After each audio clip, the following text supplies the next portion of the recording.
All right. Looks like we got another Gopher Flats report. Tell you what, last night we had us a storm. Now, let me tell you. I mean, it rained around here and it rained around here.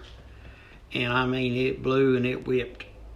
Broke down some trees across the road over there. Yeah. Let me see here. Let me turn this around. Oh, we can see all this thing or not. Let's see if turn it around. Yeah. My neighbor over there. I don't know if I can bring this up. Nope, I don't guess I can I? Or maybe I can. Let's see here. Nope, that just makes it brighter and lighter. I don't know how to run one of these things, but do I? Anyway, yeah, my neighbor's got a tree over there. If you look way over there, he's got a complete tree that blew down.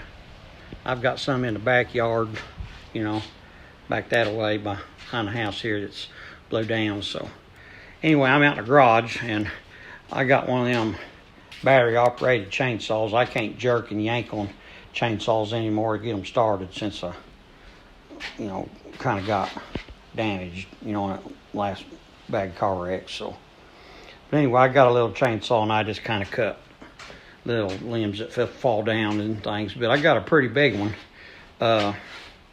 back there in the backyard right now. And let me turn this thing around.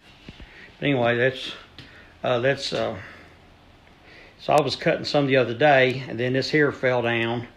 Old dead tree back here. It got a disease, some kind of a fungal disease, and if it gets on other trees, it kills them. And my neighbor's lost a couple on account of it. So, but anyway, they say if you cut one of these trees, to pour bleach down in the bottom of your chainsaw and run your chain, so it'll kill them spores before you touch another tree. Because they said you'll move that on to another oak tree and you'll just kill it. Happened to my brother-in-law. He's lost 2 or 3, and my neighbor behind me over here has lost 2 or 3 by cutting a bad tree, then cutting a limb off a good tree.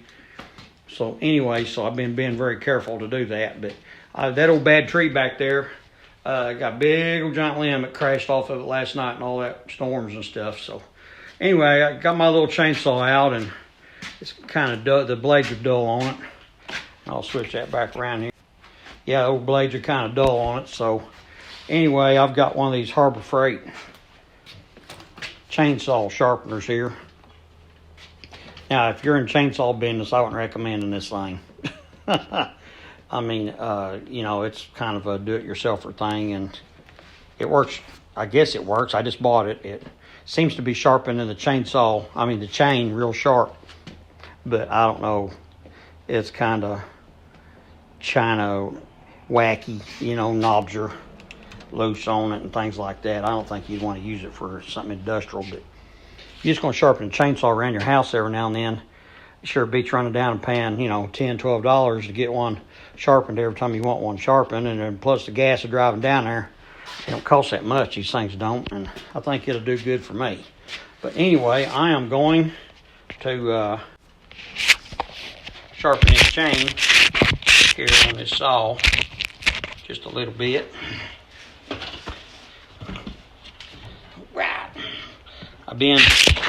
I've done hit it a couple licks here, so I'm going to hit it again here a little bit and sharpen a few of them.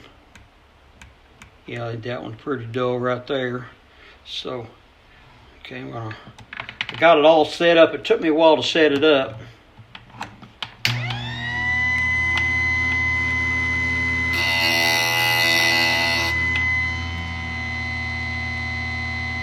I mean, they feel pretty sharp.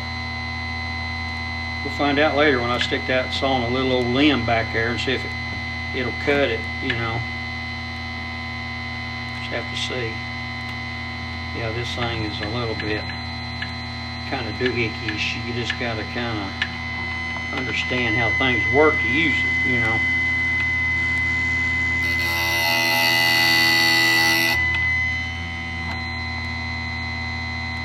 Yeah, it feels pretty sharp.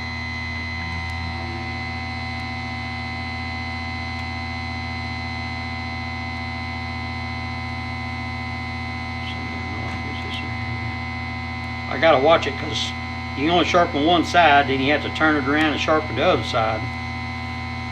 Mess around, pull the trigger on the wrong one, and that ain't gonna work. So anyways.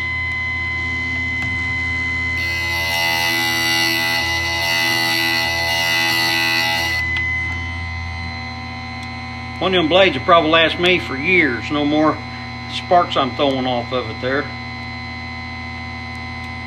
And it ain't like I'm sharpening a chainsaw every day. Boy, it sure beats them old files and all that old stuff. I've used to mess with that stuff a little bit when I was younger. And I always wound up going to a chainsaw shop and getting it done, you know. You know, then you gotta wait in line and wait forever, and it may be 2 or 3 days. And I'll tell you what, if you're kind of mechanical inclined at all, this here, if you like to piddle, or time don't mean nothing to you like me.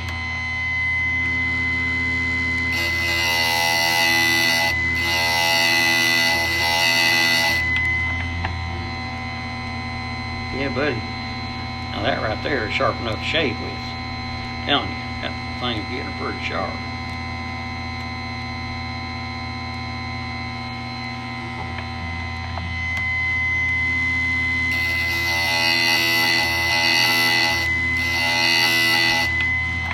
Yeah, it's working. I think it's going to work.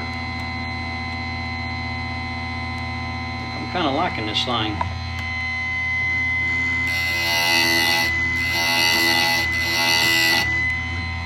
Okay, I went all the way around. Now I'm going to flip it over and readjust it and do the other side. When I get that done, I'll get back with you. We'll go out and there's a couple sticks of wood out there. Like I said, that old tree limb fell, and we'll go out there and see if we can knock a piece of that off. All right, I'll catch you later.